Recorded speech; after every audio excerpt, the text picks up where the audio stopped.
Rarely spotted in the wild nowadays, there was a time when the majority of smartphones featured physical keyboards.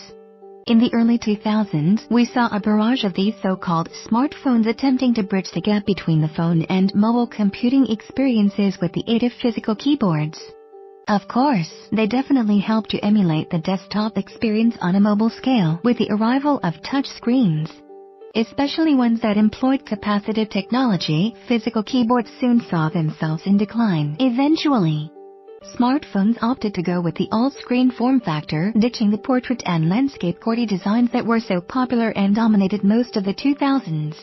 But by the time the 2010s came rolling around, it seemed as though consumers were just disinterested by physical keyboards. As touch input, speech-to-text functions, and various touch keyboards showed us that they were increasingly more versatile. Sure, we have things like the BlackBerry Keyone that's keeping the physical keyboard from being totally extinct. But as we think back to those glory days, we can't help but to muse about some of the ones that were just flat-out terrible. Some keyboards were brilliant in how they allowed users to effortlessly churn out long passages of text with ease. But others seemed more like a chore with their poor distinction, weak tactility, and downright illogical layouts. Time is money. So it's even worse when it's a lengthy process typing something out. We've looked back at our past reviews to uncover 10 phones with terribly designed physical keyboards.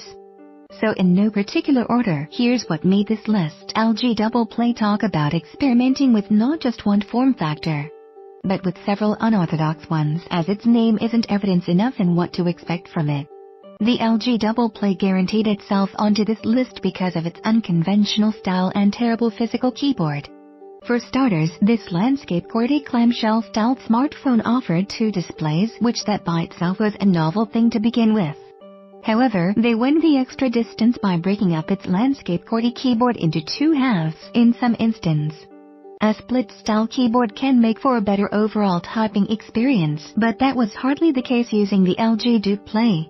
Placing the secondary display right in between the keyboards meant that buttons on the keyboard were tinier in size versus what it could have potentially achieved by having full access to the entire area to begin with. When your layout is compromised, such as the case here, you're often double-checking the positioning of each letter you want to type. Additionally, it didn't help that the buttons were stiff, often requiring firm presses in order to respond. When you add up all of those characteristics, it definitely didn't do anything to improve the experience. It's just a shame too that the second touchscreen didn't offer anything more useful to help out the process. Palm Centro. Palm's first entrance onto this list begins with the Centro, which was released back in the fall of 2017, just a little after the original iPhone arrived on the scene.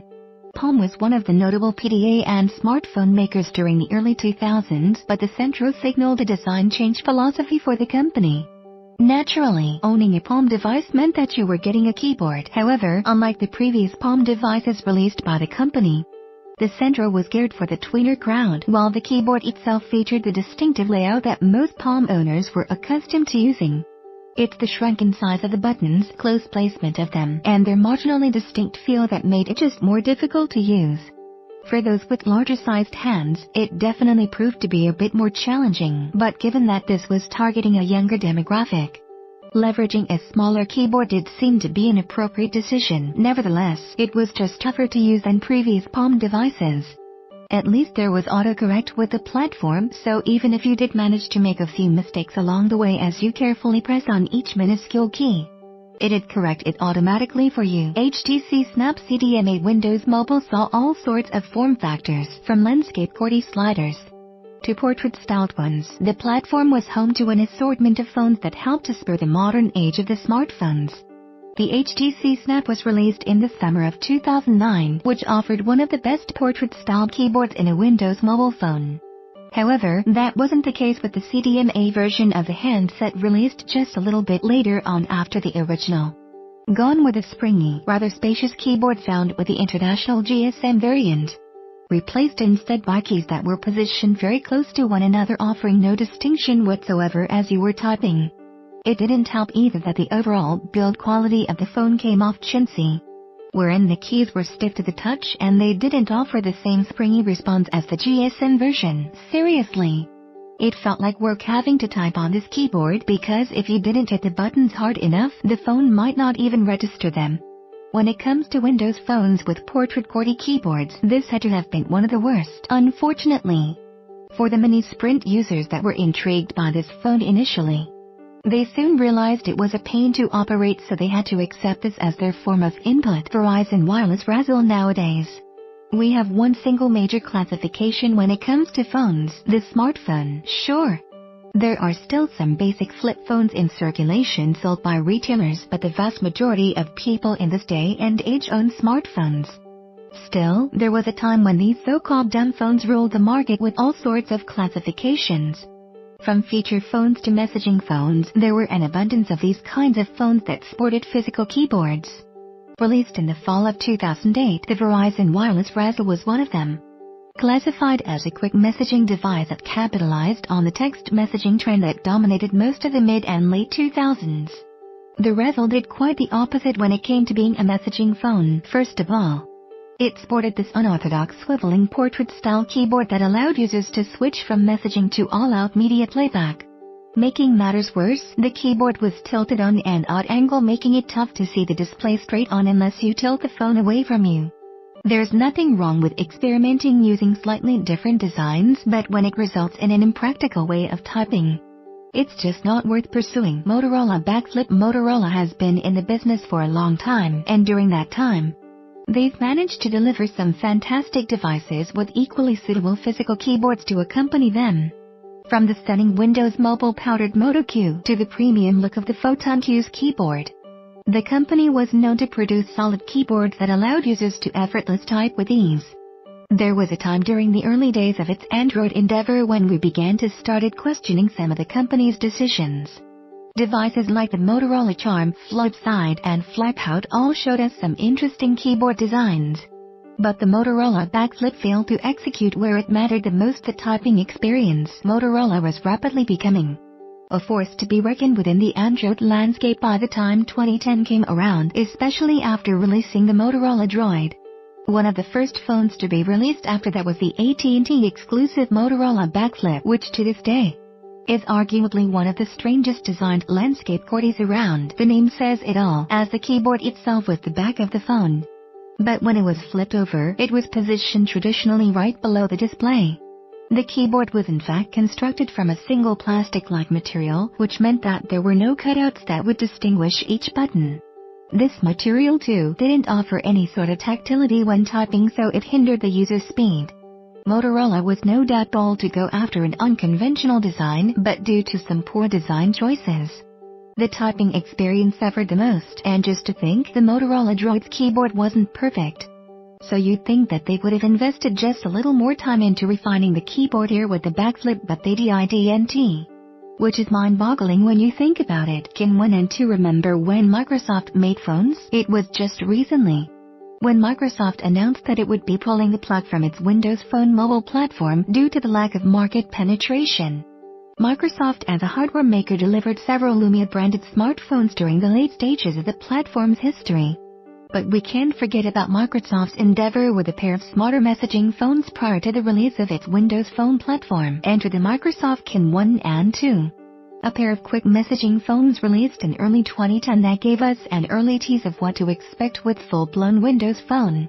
These weren't technically regarded as smartphones, but rather quick messaging phones that were meant to be very similar to the messaging-centric features seen with the Sidekick line. The Kin 1 was a puck-shaped portrait QWERTY slider, while the Kin 2 was your traditional landscape QWERTY slider. They were undeniably unique at the time, but they didn't offer practical keyboards for the occasion. With the Kin 1, its tinier-sized keys, minimal travel, and plastic feel didn't help at all with the experience. Trying to type on a cramped keyboard is tough enough on its own, but it's exemplified when you can't get a proper grip on the phone itself because it's so compact. Things didn't fare any better for the Kin 2, which resorted to a 3-row layout, combining the keyboard's stiff response and an extra wide-looking space button that didn't respond well when pressed directly in the middle. It didn't do anything to make it a convincing messaging phone, to be frank. It's shocking looking back now to think that these were meant to follow in the same footsteps as the Sidekick line with their messaging-first approach. LG Neon. There was a time when LG invested its efforts into nothing but feature phones. specifically the quick messaging variety. Throughout the 2000s, the Korean company churned out several messaging phones. Out of the four major wireless carriers, you could argue that LG seemed to have an affinity for Verizon Wireless, the most evident in memorable device series such as the Voyager and NV. They did manage to produce other quick messaging phone for the other carriers, but one in particular for AT&T just did not live up to what we saw over with Verizon. The LG Neon became a part of AT&T's lineup in the summer of 2009, a period where quick messaging phones were quickly becoming phased out in favor of smartphones. Having success over on Verizon, you'd think that LG would have hit it out of the park with the Neon for AT&T. While it did sport that rare semi-hybrid touchscreen and QWERTY phone, the keyboard itself failed to deliver the same rich and practical experience seen with the NV series over at Verizon. Not only were its circular-sized buttons slightly raised, but it was more annoying having to press the function button to switch back and forth between typing symbols and letters. You'd think that releasing the function button would automatically allow you to continue typing letters, but in reality, you had to press it a second time to get out of function mode. That, of course, is a problem and limited how fast you could type. There's nothing more infuriating when you can't even emulate the same typing functions that you get from an actual keyboard. BlackBerry Passport. When it comes to keyboards, BlackBerry really disappoints with its offerings. That's made more prevalent when they created some of the best keyboards around, like the ones found in the BlackBerry Bold series, BlackBerry Priv, and Curve series. Indeed, the company wasn't afraid to go outside of the box and change things up every now and then, like what we got with the BlackBerry Pearl series. But they still managed to deliver the goods when it came to its keyboards, even with all of its heralded successes. There were a few occurrences when they missed the mark. The oddly proportioned BlackBerry Passport was one of them, which was released well after the company's glory days in the fall of 2014. It's what we'd consider a recent BlackBerry smartphone.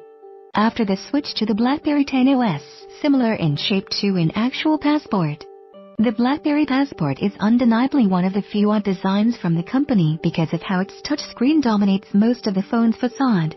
It meant that there was little room left over for the physical keyboard. We weren't particularly forgiving about the keyboard, going on to say that it's disorganized, cramped, and some other weird quirks make the keyboard almost impossible to use effectively. First of all, the cramped confines meant only having a 3-row configuration. Other quirks include the lack of a dedicated area for numbers or symbols, the backspace button action as a delete function instead, and there being no shift key. Yes, numbers, symbols, and the shift function were all accessible through the touch screen, but the transition between touch input and using the keyboard just made for an odd combination. It just doesn't have the same flow as just sticking to one method.